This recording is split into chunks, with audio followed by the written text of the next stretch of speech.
इस क्वेश्चन में क्या गिवन है, ये कह रहा है कि जो अर्थ है वो एक अप्रॉक्सीमेट स्फीयर है. It is an approximate sphere. If the interior contain matter which is not of same density everywhere, then on the surface of earth the acceleration due to gravity will be. तो इन options में से आपको choose करना है. तो सबसे पहले इस प्रॉब्लम को समझते हैं कि ये क्या कहना चाह रहा है, मतलब क्वेश्चन की फिजिक्स क्या है. तो यहाँ पे देखिए, so earth is considered to be an approximate sphere.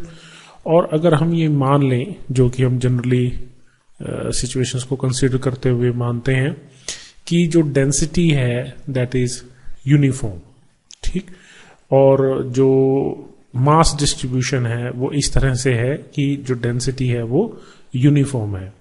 और इस सिचुएशन में हमने अर्थ के सेंटर पे अर्थ के सारे मास को कंसंट्रेटेड माना है. क्लियर.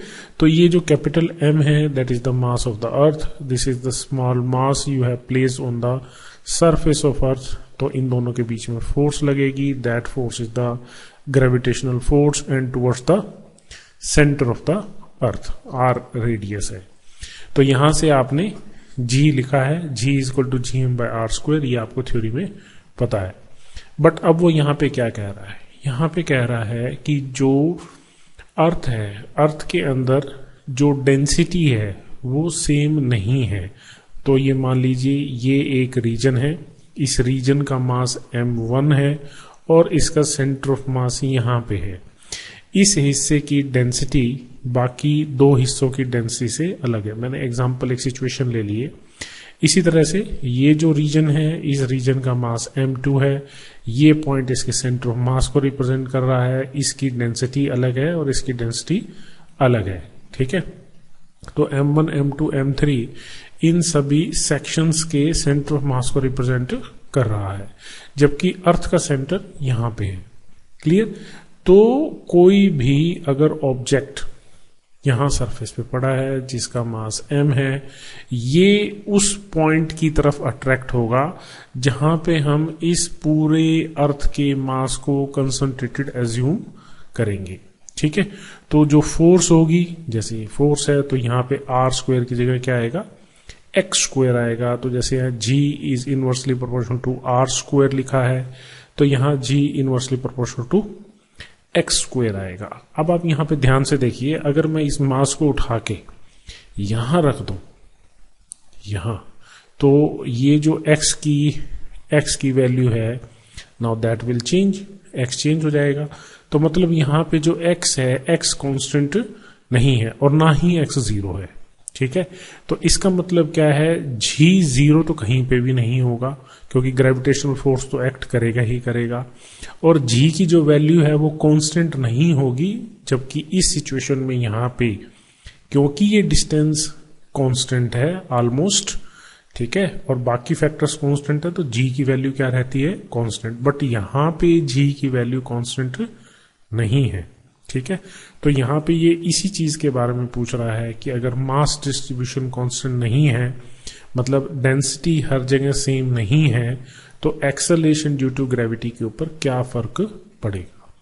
तो पहली ऑप्शन में कह रहा है that it will be directed towards the centre but not same everywhere.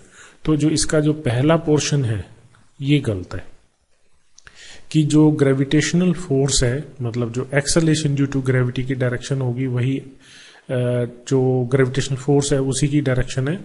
तो क्योंकि ग्रेविटेशनल फोर्स यहां पे नेट सेंटर ऑफ मास की तरफ लगेगी, ठीक है, इस अरेंजमेंट का जो भी सेंटर ऑफ मास होगा, तो सेंटर की तरफ फोर्स नहीं लग रही है, जबकि यहां पे सेंटर की तरफ फोर्स लग रही थी, यहां सेंटर की तरफ फोर्स नहीं लग रही है. तो ये फर्स्ट पोर्शन गलत है. ठीक है. एंड नोट सेम एवरीवेयर, ये वाला हिस्सा ठीक है. तो ये वाला ओवरऑल ये option wrong. B, will have the same value everywhere. No, it has not the same value everywhere. ठीक है. सेम वैल्यू नहीं होगी क्योंकि x की वैल्यू कांस्टेंट नहीं है, तो G की वैल्यू सेम नहीं होगी. और सेकंड पोर्शन क्या कह रहा है, but not directed toward the centre. ये बात ठीक है, बट ये वाला हाफ गलत हो गया, तो ये रॉन्ग.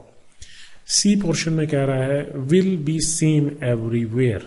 तो ये तो गलती है, सेम तो रहेगा नहीं, जी इज वेरिएबल, ठीक है, और सेंटर की तरफ भी डायरेक्ट नहीं करेगा, तो ये दोनों ही सेक्शन इस स्टेटमेंट के रॉन्ग है।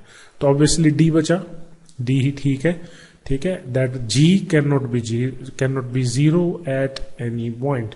आप इस मास को कहीं पे भी रख लें या कोई भी पॉइंट सरफेस पे कंसीडर करें, तो जो एक्सेलेरेशन ड्यू टू ग्रेविटी है that can not be zero, it has some value yet the values are different, ठीक है। तो जो ऑप्शन डी है केवल यही करेक्ट है इन गिवन ऑप्शंस में से।